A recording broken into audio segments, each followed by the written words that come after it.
It's yet another adventure with hiddenincatours.com. Here we are flying over the highlands of Peru from the coast at Paracas, Pisco. And now we're about to touch down in the Inca capital of Cusco. But we're not going to be exploring Cusco today. We're going towards a town called Abancay. And there we're going to explore a place you've probably never heard of called Quillarumiyoq, which is located about an hour outside of Cusco.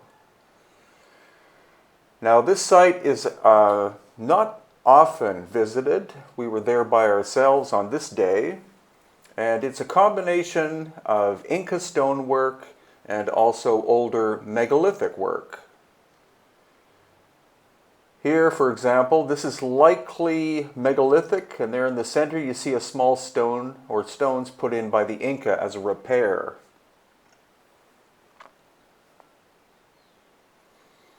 So this site is actually quite vast. Most people just go and visit the semicircle, which is where the person in the green or blue sweater is standing.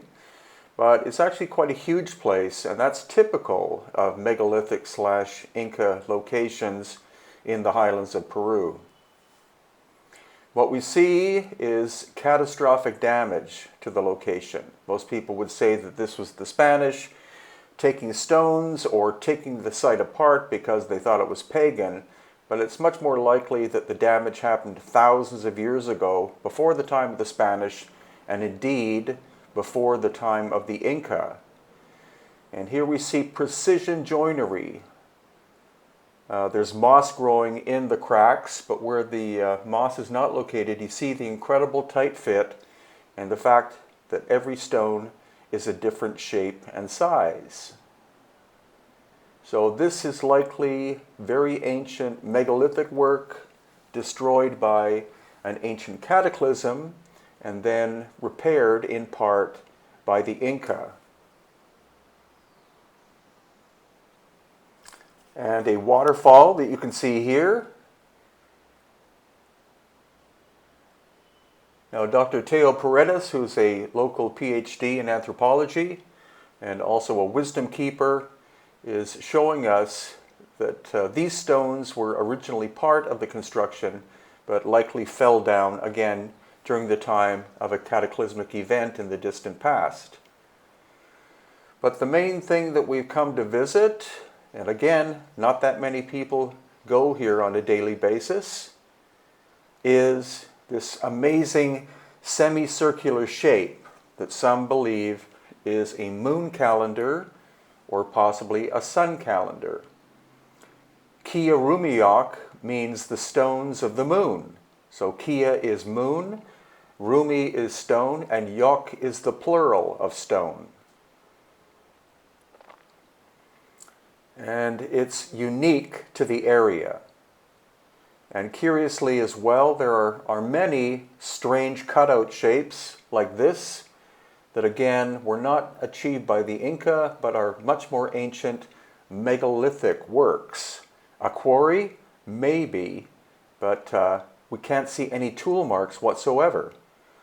Tool marks are indicative of an Inca site. Where you see no tool marks, that usually means it's much older and was shaped using some kind of very advanced technologies. So here we're heading back down again to where we started, just to give you an idea of the layout of the land.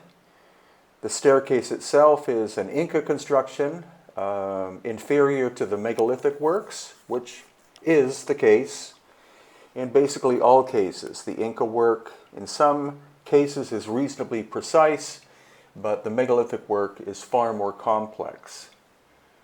Now the wall you see in the background, the retaining wall, that is Inca. Again, here you can see that the precision of the work is not as good as what we saw previously in this video.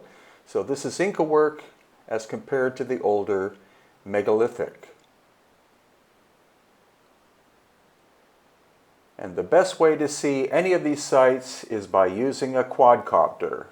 So this is my new baby collapsible quadcopter called Horus. And Horus is giving us a bird's eye view, literally, of the overall site. This is the area that we already saw previously, but thanks to the aerial abilities of Horus, we'll be able to see that this location is much, much larger than what you've seen so far. So going up, we see the location of Quillarumiyoq, pretty high on a mountainside with a valley below.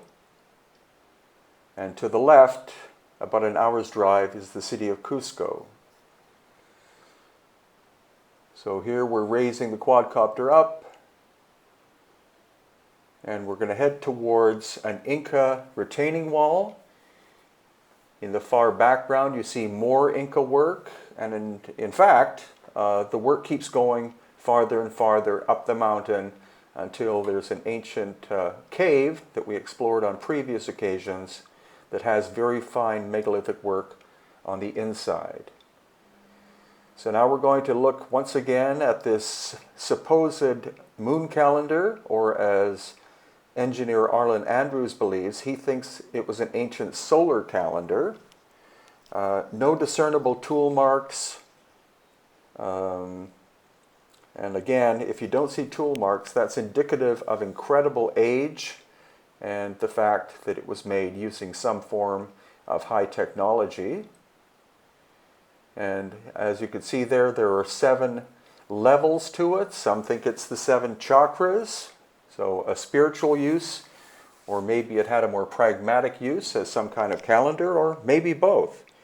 Most of the megalithic sites and even Inca places have a tendency, or had a tendency, to have multifunctional uses.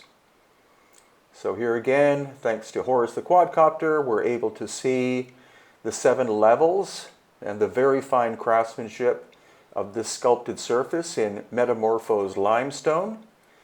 Limestone's quite soft, but when it's metamorphosed, then it's actually quite a bit harder. So it would have been an incredible challenge for the Inca to do this with their bronze tools.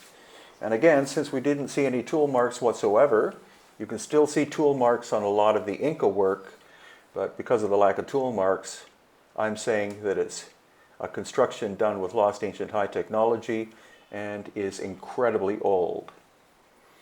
Now we're able to view around, and you can see on the left is the semicircle shape that we were just looking at.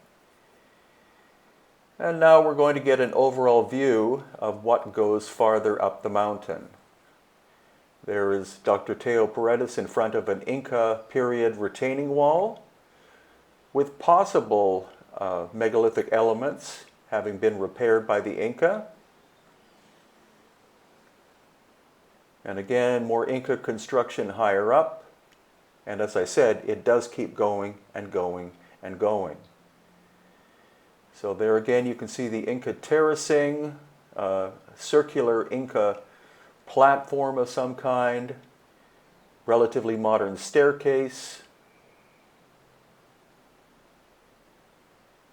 And now a final view a little closer to the ground, letting you have a look at Quillarumiyoq, which again is located about an hour's drive towards the city of Abancay in the highlands of Peru.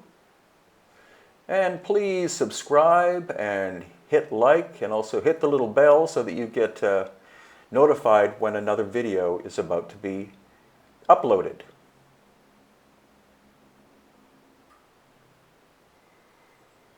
So if you'd like to visit Quillarumiyoq, we're only going once in 2019, and that is during our tour in November, right here. Check hiddenincatours.com for all the details.